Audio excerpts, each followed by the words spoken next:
It's a late March day, sunny but chilly. I'm sitting on a ledge, overlooking the Grand Canyon.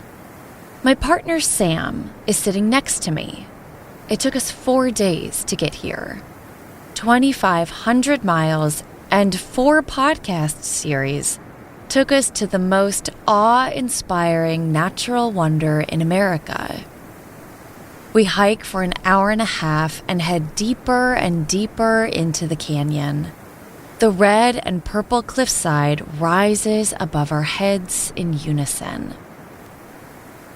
Eventually, we sit down and take a look. Our legs just reach the edge of this giant stable rock. Red dust clings to our shoes. All around us are these massive slabs of rock whittled away by water, striped and arid, seemingly infinite. The Colorado River ebbs below us and winds down after years of hard work. I stare out, and it's so hard to look away. Ridges of purple, red, and orange mark the rocks like rings on a chopped-down tree. An occasional mouse scurries along and knocks a few pebbles off the edge. They make the long journey down. We can't even hear when these tiny rocks hit the bottom. My brain can't comprehend how large and deep and vast the Grand Canyon is. And it doesn't take up that much space if you put all the continents back together. Still, I stare out, suspended in a feeling of clarity. My brain expands with its surroundings, and I feel small. So small. So insignificant. Because somehow, here, I think I can see how big the big picture is, and I don't even have a grasp on it.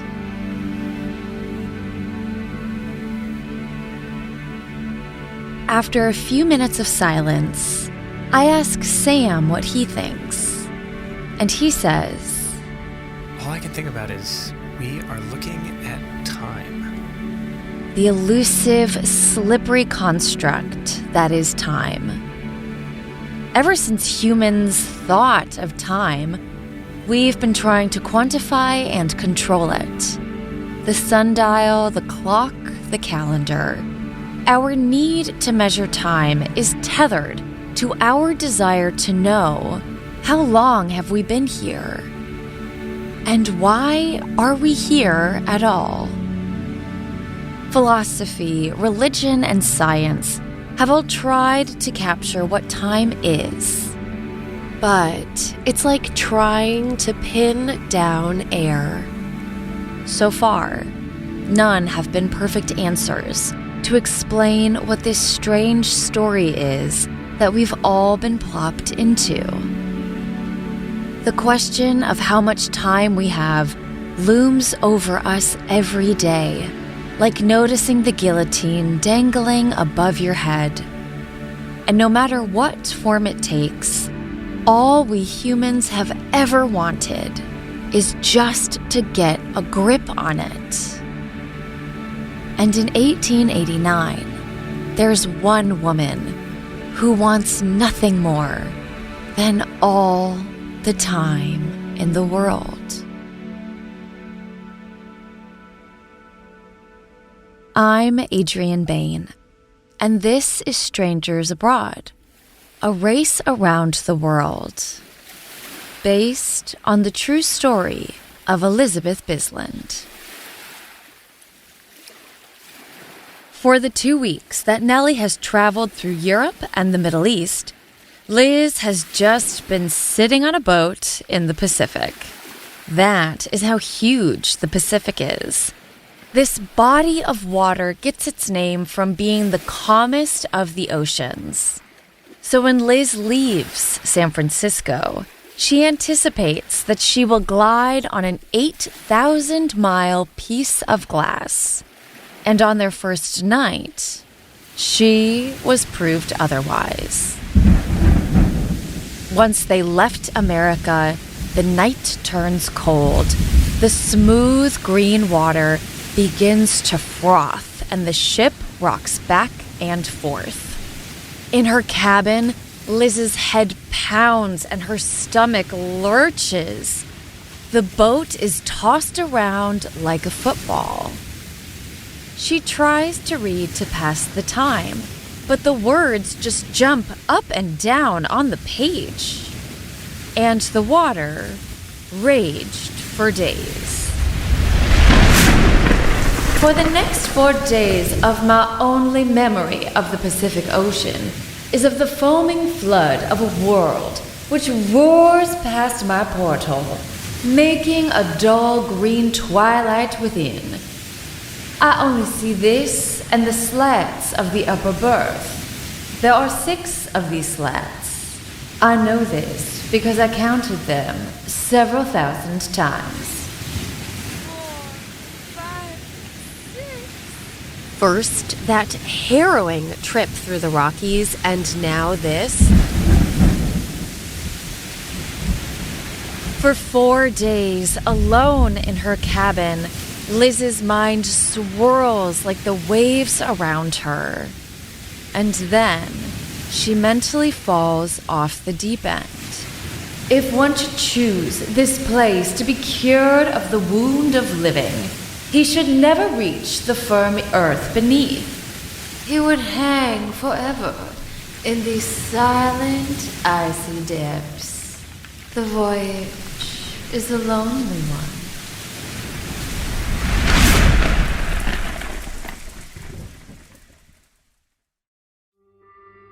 Finally, on the 5th day, the ocean fades from a violent emerald to a placid blue.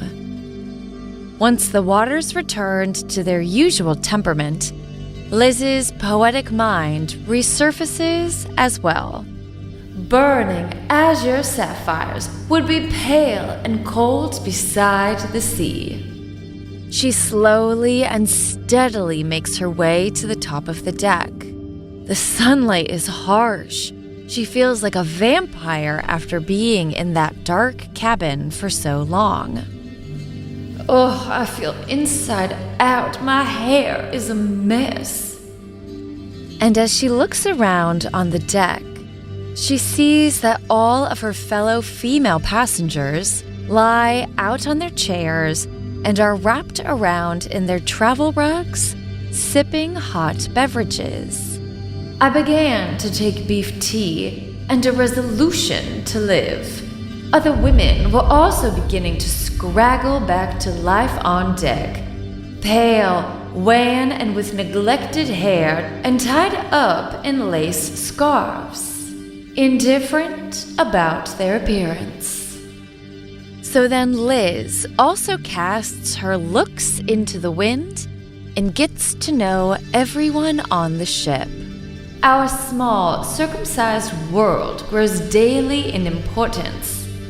We intimately know the characters, tastes, and histories of our companions. This is Liz's life on the upper deck for the remaining 2 weeks at sea. Whereas the ship's steerage is crowded with hundreds of Chinese and Asian immigrants returning home. The fumes of joss sticks and opium seep from below. Liz sometimes peers down to watch them play fan-tan, chess, or dominoes. And one day, Liz notices a man, no older than 25, but his face is waxy and oily, and he is sweating something out of him.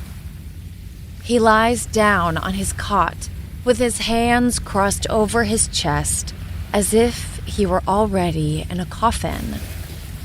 Liz smiles at the Chinese women and is told that when Chinese immigrants fall sick with consumption, it's common for them to sail back home, willing themselves to live through the long journey so they can pass on in their homeland. As Liz looks at this man, she notices he hardly moves. He doesn't want to waste any energy.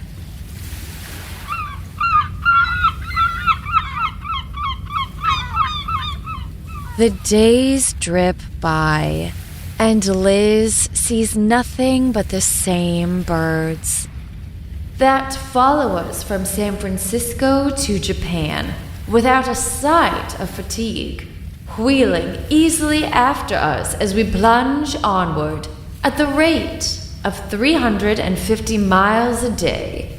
It fills one with a sort of despair to get up every morning and see the same sea, the same horizon, the same birds. Nothing to mark our progress.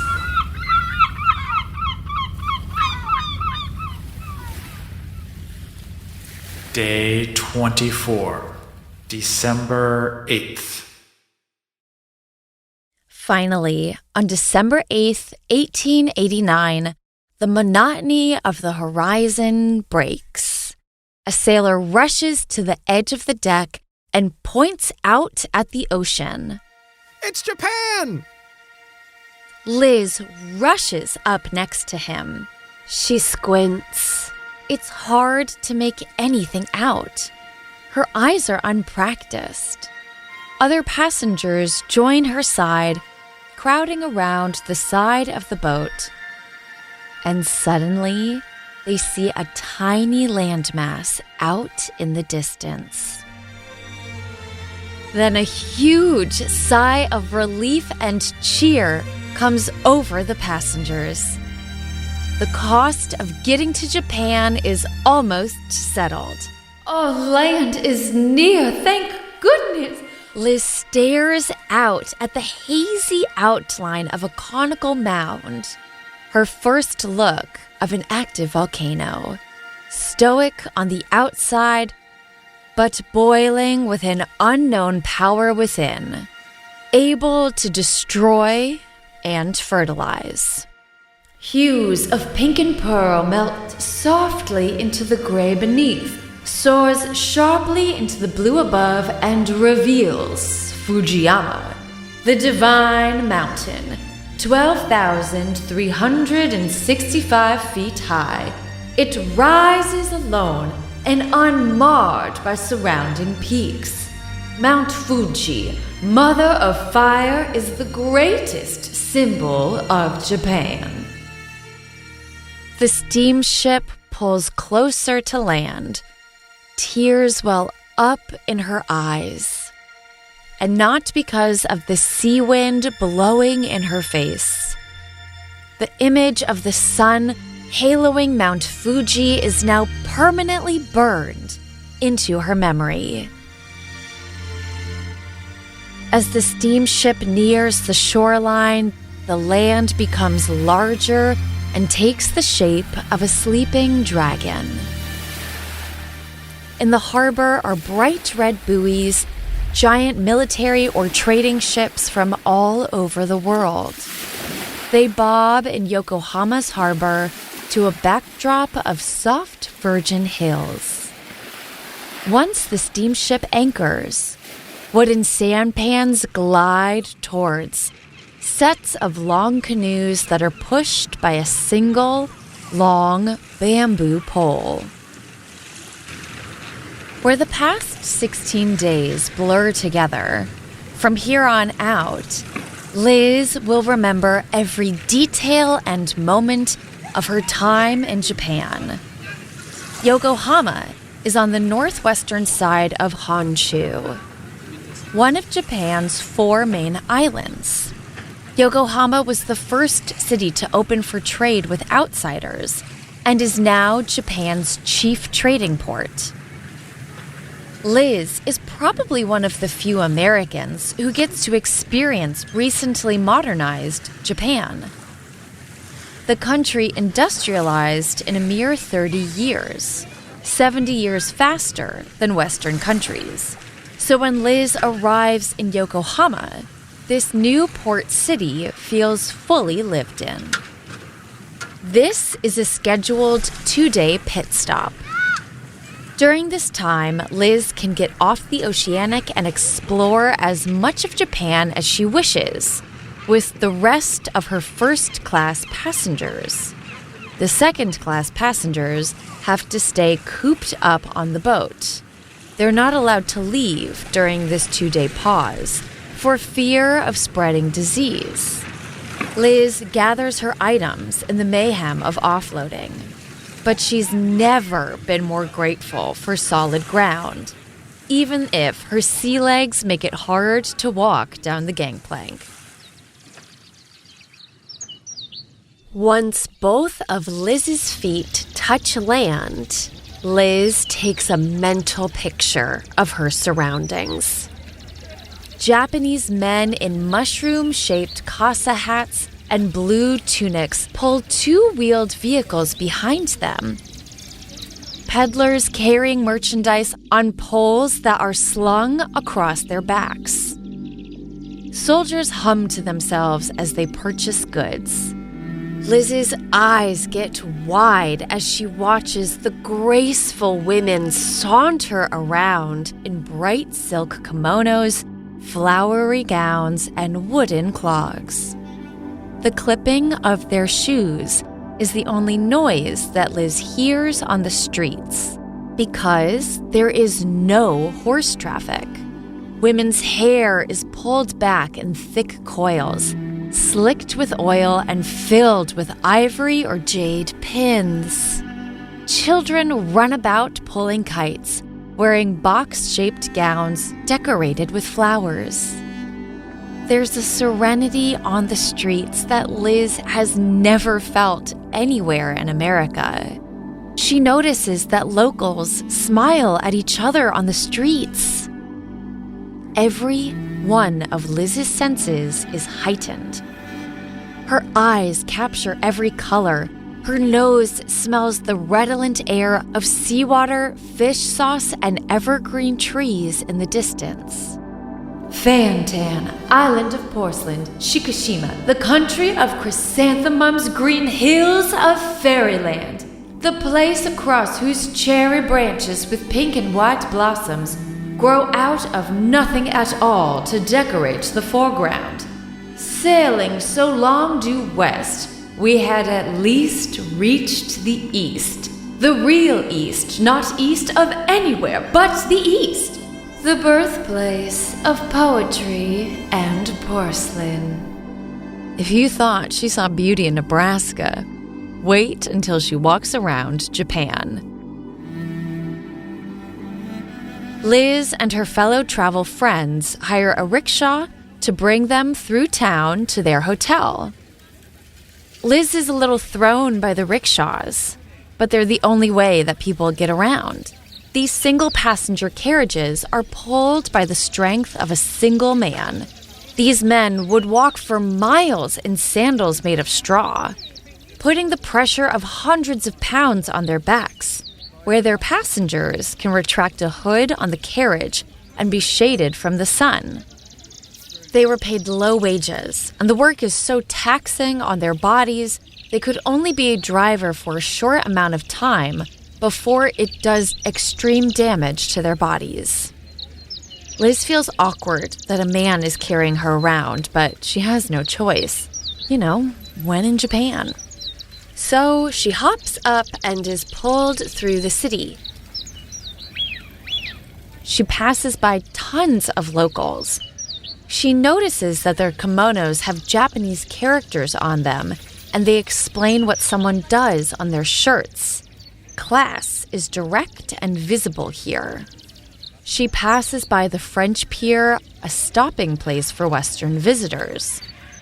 And Westerners who live in Yokohama are mostly diplomats and military families. They'll live in villas on the cliffside by the French Pier and seem to not assimilate into local culture. As Liz makes her way to the hotel, the energy of this new land is palpable. She smells steamed rice, fish, and seaweed waft out of small shops and homes. She glances into windows of people chowing down with chopsticks and doesn't see a fork in sight. The streets are impeccably clean and quiet. Every difference feels huge. Before she even gets to her hotel, she is humbled. And I, who had come from the country of common sense, of steam lows and newspaper enterprises, bowed my head reverently in the portal of this great temple of the world, and fell upon my knees, awed by mysterious age and vastness. My heart within me was stirred, and I was led to great recklessness in the use of capital letters. Liz wants to be present for every second. She's in the land of the rising sun. Gosh, I want to go everywhere. I want to examine every crevice of this country. As she arrives at the Grand Hotel, she passes through a courtyard filled with cherry trees blooming with delicate flowers. She inhales their soft scent. She makes her way to her room that is heated with steam and has electric call buttons, which is very modern and decadent. She has a terrace with French doors where she can dramatically swing open and look out over the bay. There's no need for books or magazines. She can spend all night looking out this window and be quietly enchanted, just staring at the locals go about their evening. Liz takes in the streets beneath her and the bay in the distance. Minutes pass. Maybe an hour goes by. She looks out her window as the sun is swapped out for the moon. The sky grows dark and the air has that fresh evening crispness as Liz listens to the melodic tunes of locals walking and talking through the streets. Liz rests her elbows at the edge of the window and cups her face into her hands. In her solitude, Liz absorbs the scenery and stares out at what she has traveled so long and so far to get to. Pink and white paper lanterns filled with light bob and glow at a distance. They are fastened at the top of rickshaws and swing back and forth, dancing like fireflies as the rickshaw drivers carry locals and goods from one end of the city to the other. The broad yellow moon rises above the water and wrinkles the bay in a celestial gold.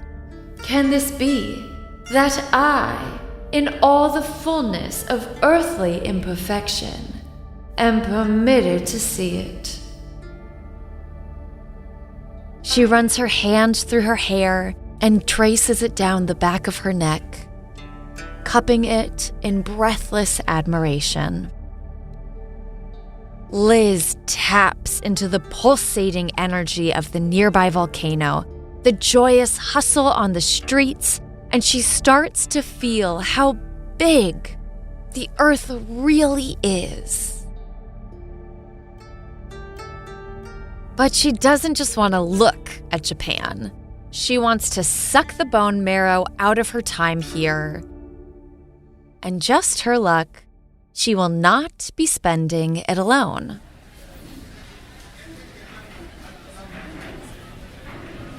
For dinner, she meets up with some of her other shipmates who are also staying in the Grand Hotel.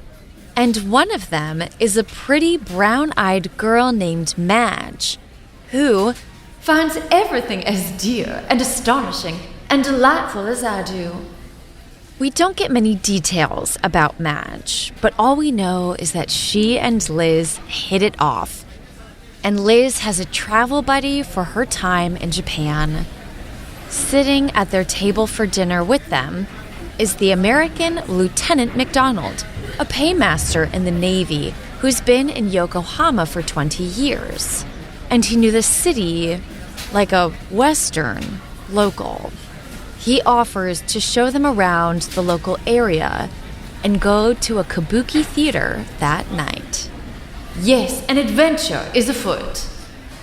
Everyone who's interested gathers themselves for an evening out.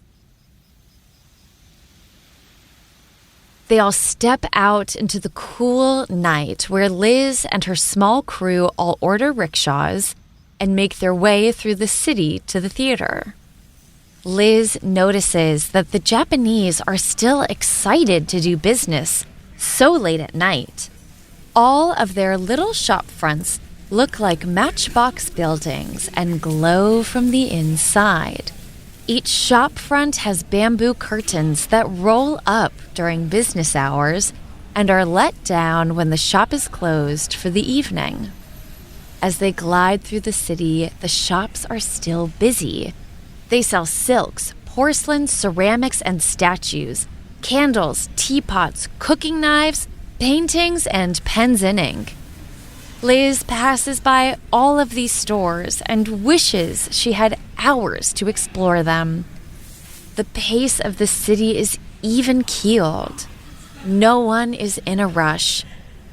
There are little portable carts of tea that move through the streets, with little lanterns hanging from the top, swinging to and fro. Steam rises up as they make their way from one street to the next.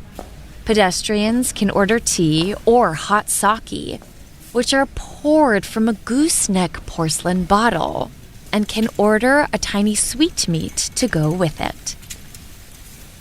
Everything, everywhere, is radiantly clean, dainty, and inviting. All of the folks are gay and voluble. This place is joyous, brightly tinted, and fantastic under the smiling Banyan moon. Suddenly, Liz hears a cry.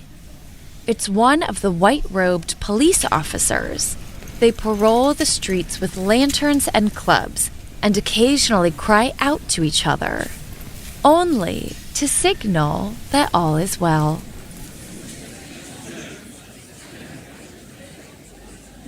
Finally, the crew arrives at the playhouse.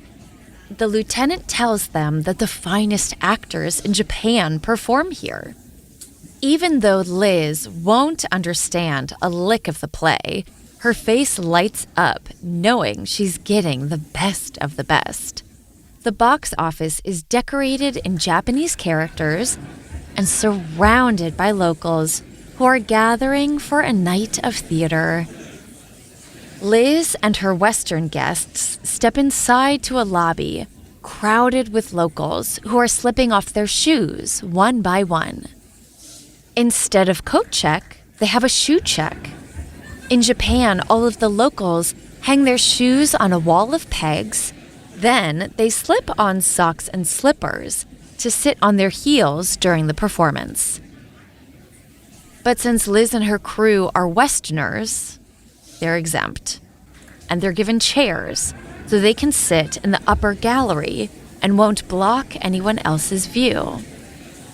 As Liz and her travel companions sit in their specialized seats, she enjoys the bird-eye view of her surroundings. The first level of the theater looks like a community living room. The energy of the locals is poised and mindful.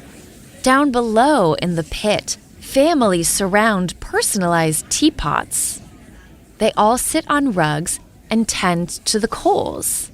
The women drink tea as they chatter and occasionally warm their fingers by the hot pot.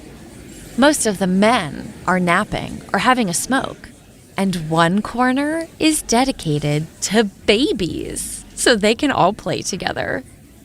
Liz clocks that the children have a particular reverence for their elders, and she finds it extremely soothing. Now, the stage is not that deep, but it's lofty and beautiful. crepe curtains sway lightly as crew members walk behind, preparing the stage for the anticipated performance. Finally, it's time. The children scurry back to their families. The men wake up and the curtain is pulled back to reveal a Japanese home. Now, like in Chinatown, Liz has to infer most of the play. And what she can tell is that regardless of gender, all of the actors are played by men.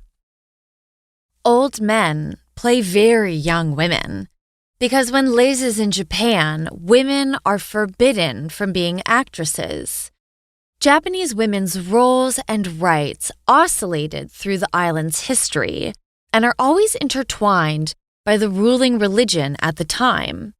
It's believed that prehistoric Japanese tribes divided their labor equally between the sexes. First-century writings allude that both genders had equal respect, and women were not only allowed to rule, but it was believed that when women were in power, it brought peace and stability to their communities. In the 8th century, Japan had an empress, and for 500 years, women could own and manage property in their own names, gain an education, and even take a lover if she's discreet. But by the time Liz's ship arrived, women's roles had severely declined. Confucius ideals, which were inherited from China, infused themselves into Japanese society, which held beliefs that women are not capable of anything more than being subservient to the men in their lives.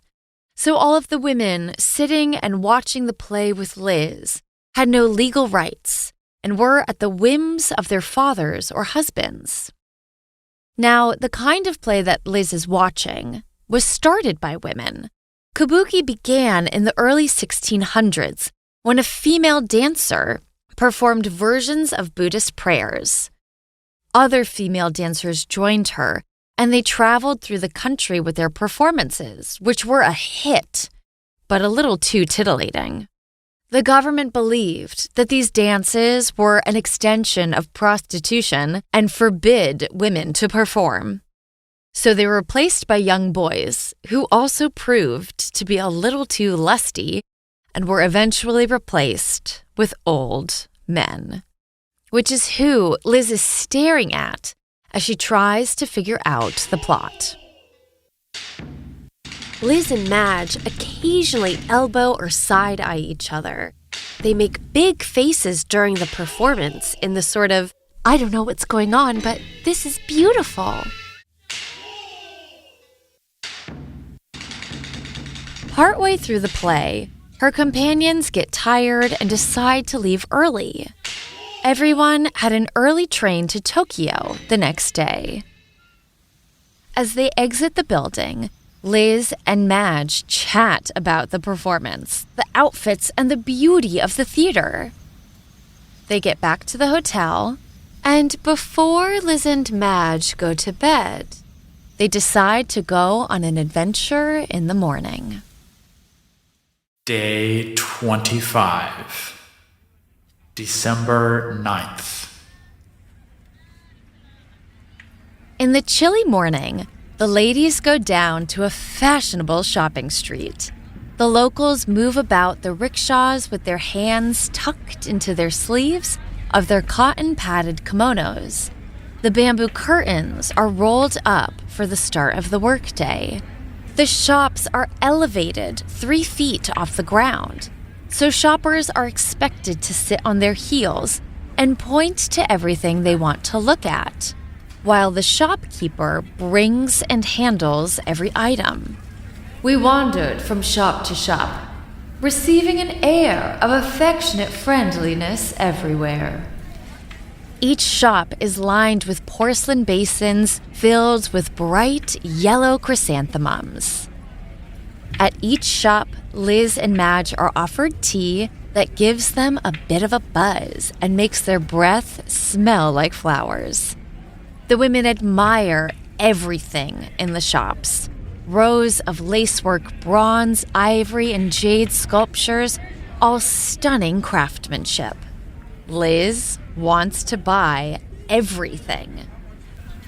And no shopkeeper had hard feelings when both women just give a wave and a smile as they leave. With every shop they went to, each salesperson seems to get sweeter than the next. And what truly takes Liz's heart are the silks. I found a poetry of fabrics, crepes, lily milky opals with pale irises, hues of rainbows, faint purple, and roses of clear sunset skies, embroidered with wheeling flights of white stalks.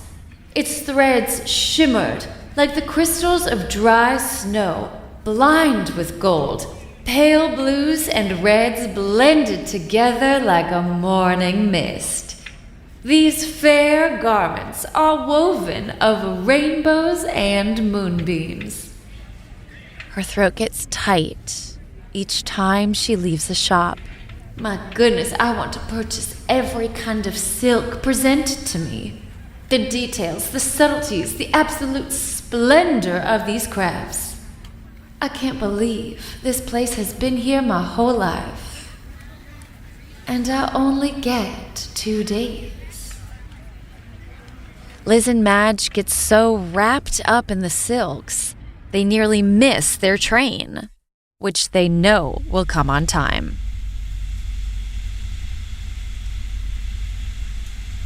As they hustle onto the train in their seats, Liz makes sure she gets a window seat, and her and Madge gab about their morning to the others.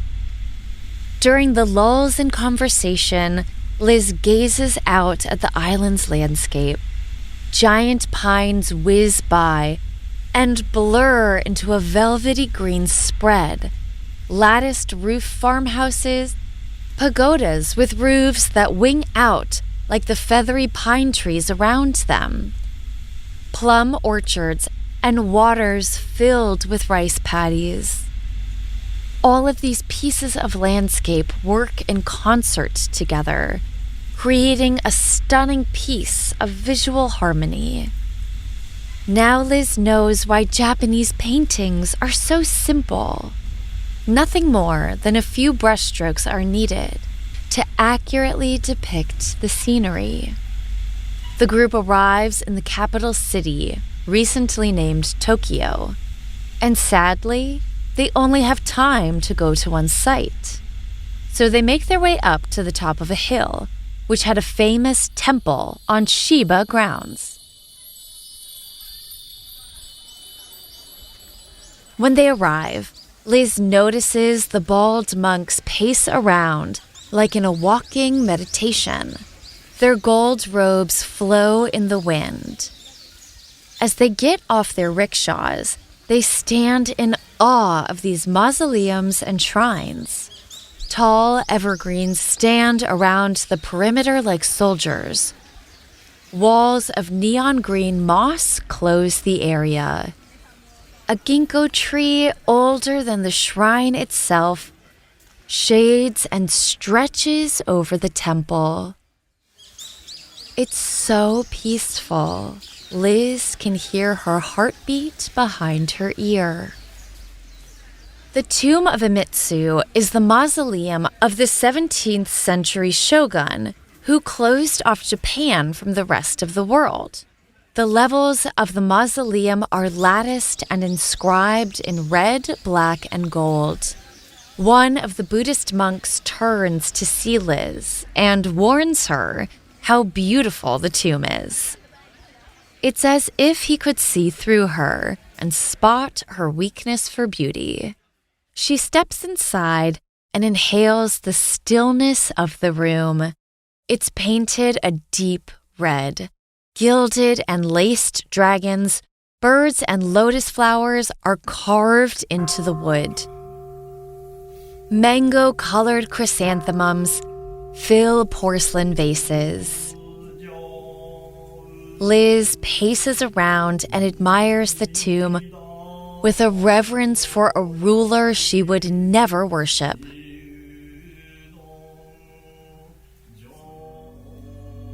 She curbs the impulse to touch the stone lanterns made of dark bronze and decorated with gilded Sanskrit characters.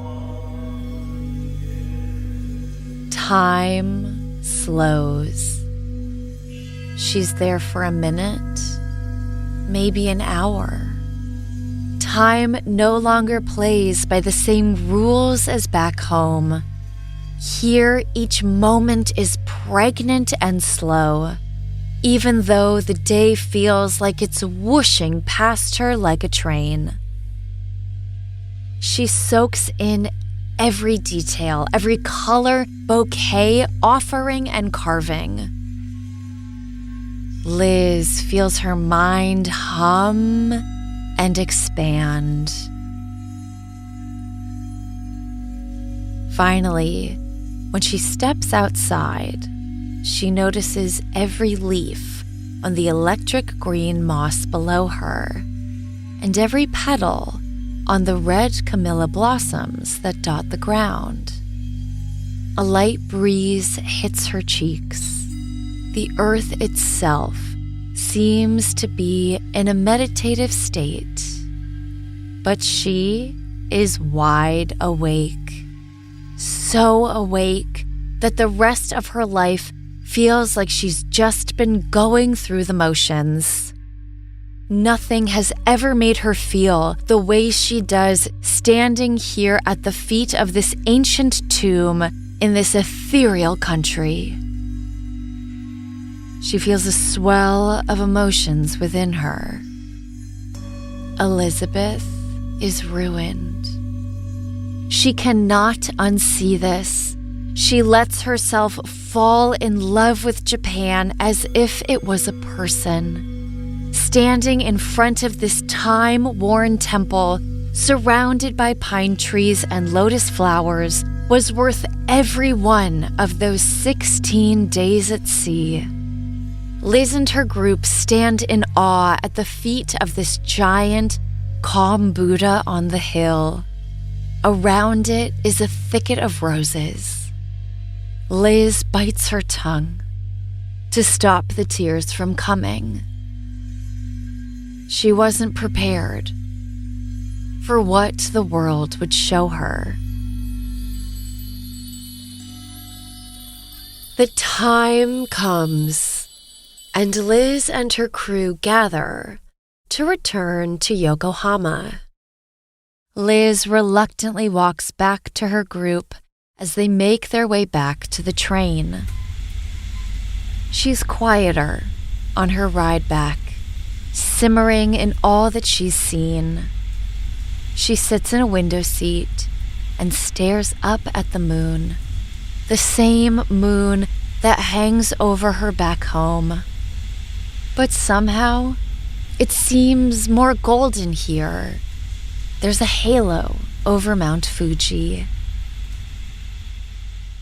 When Liz makes it back to her hotel, she reluctantly crawls into bed. But she promises herself, that she will come back here someday. And that thought lulls her to sleep in the last few hours in the land of poetry and porcelain.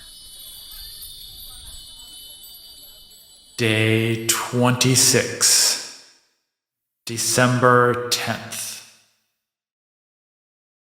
When Liz wakes up, she has a lump in her throat. It is so hard to leave the places you fall in love with. She packs her bag, now fat with silks, walks under the cherry trees, and surveys the streets for her last ride on her rickshaw. She wants to burn every image she walks by into the back of her eyes. She'll be transported back to Japan even when she's thousands of miles away.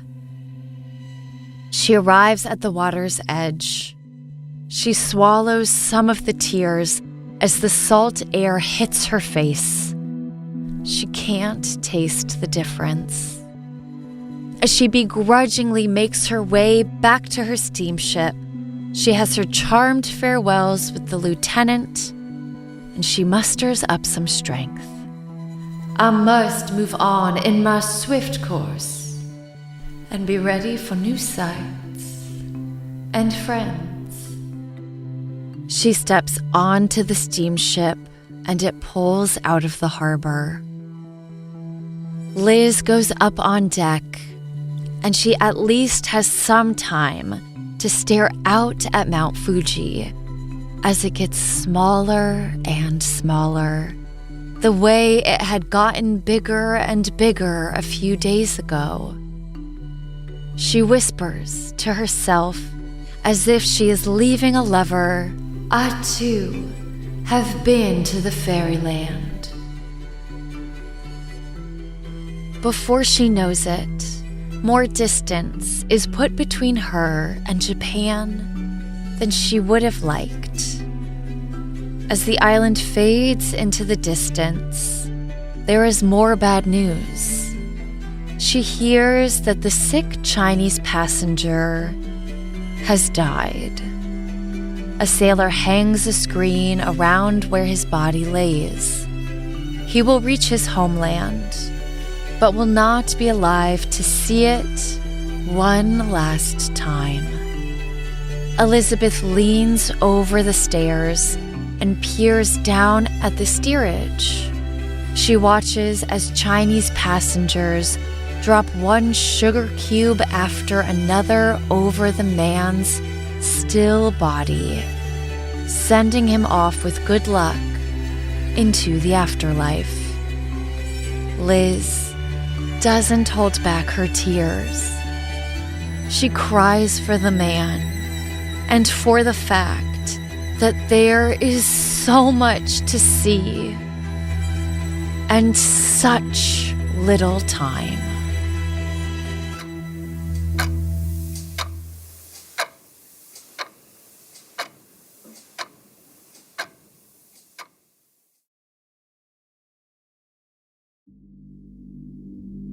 A Race Around the World was written, produced, researched, narrated, scripted, edited again, re-recorded, soundscaped, mixed, mastered, scored, and voiced by me, Adrien Behn. Sam Dingman was our editorial consultant and emotional support. The Sailor was played by Sam Dingman. Father Time was played by Jake Dingman. Resources include 80 Days by Matthew Goodman, In 7 Stages, A Flying Trip Around the World by Elizabeth Bisland. And for more resources, go to our website, strangersabroadpodcast.com. Please go to Apple Podcasts to rate, review, and subscribe to A Race Around the World. If you leave a review, I will read it at the end of the credits, like So Good by Olmber gives it 5 stars. Love this concept and want more immediately. Thank you so much. If you're interested in all of the bonus content, anecdotes, and historical facts that didn't get into the show, head over to our TikTok at Strangers Abroad Podcast. If you would like to email us, please send over a lovely message to strangersabroadpodcast@gmail.com. Thank you so much for listening, and come back next week for another leg in the adventure of Nellie Bly and Elizabeth Bisland. Safe travels to everyone listening.